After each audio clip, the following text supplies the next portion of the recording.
Du bureau de l'Assemblée de la CENI. Deuxièmement, nous avons été attaqués, et ça c'est très grave. On a laissé entrer des personnes, des hommes armés, à l'intérieur de l'hémicycle, et qui ont touché même sur l'intégrité physique des députés du FCC. Nous disons non. Troisièmement, vous venez de voir l'ambiance. L'ambiance dans laquelle vient de se passer l'entérinement de la CENI, des membres de la CENI. Est-ce cette ambiance que nous voulons pour les prochaines élections de 2023, où nos amis qui sont restés à l'intérieur sont en train de chanter, de jubiler, parce qu'ils ont pris des amis et des gens pour qui nous savons que la concussion, la corruption et d'autres actes immoraux plutôt, ont été posés pour qu'ils soient investis. Nous disons non. Nous disons non et nous ne pouvons pas continuer à cautionner pareil comportement. Voilà pourquoi nous disons que comme hier c'était le RAM, aujourd'hui c'est dans le même cadre que l'entérinement de la CENI a été mis en place. Nous disons que le peuple congolais doit savoir se prendre en charge. Je termine en disant que l'année passée, en juillet, parce que le FCC l'a rappelé, les confessions religieuses avaient choisi Ronsard Malonda et que l'Église catholique qui a la présidence des confessions religieuses, ainsi que l'Église protestante qui en a la vice-présidence, n'avaient pas signé. Le président de la République avait écrit. Voilà pourquoi, et il avait rejeté. Aujourd'hui, nous prenons l'opinion tant nationale qu'internationale à témoin. Le président de la République sera mis devant ses responsabilités.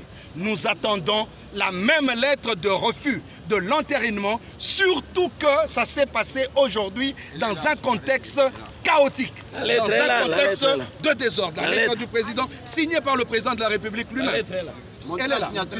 La signature. Voilà. La lettre est là. Ronsard Malonda, c'est pire que ce qui vient de se passer aujourd'hui.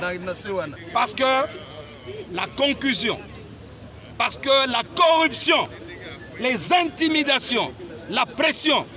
Et nous voulons ajouter, et je vais terminer par là, tout ce scénario que nous venons de vivre s'est passé au moment où sont réunis à l'hôtel du Fleuve la commission paritaire qui vient de rendre son rapport. Dite paritaire parce qu'elle était monolithique. Ils étaient logés dans la même enceinte, pour ne pas dire dans le même hôtel, que les 6 responsables des confessions religieuses qui ont choisi le candidat qui vient d'être désigné. Nous disons que la commission dite paritaire était là. Nous disons que toutes les réunions de l'Union sacrée des députés et toutes les institutions se sont réunies au niveau de cet hôtel et nous savons tout ce qui s'est passé. Après ce climat, voici que le théâtre de chez nous qui a été fait en dehors nous a été apporté à l'Assemblée nationale. Nous disons non et nous invitons le peuple congolais à se prendre en charge. Car si c'est dans ce climat que se dérouleront les élections de 2023, nous pouvons y mettre une croix. Et nous en appelons parce qu'il faut faire des propositions concrètes.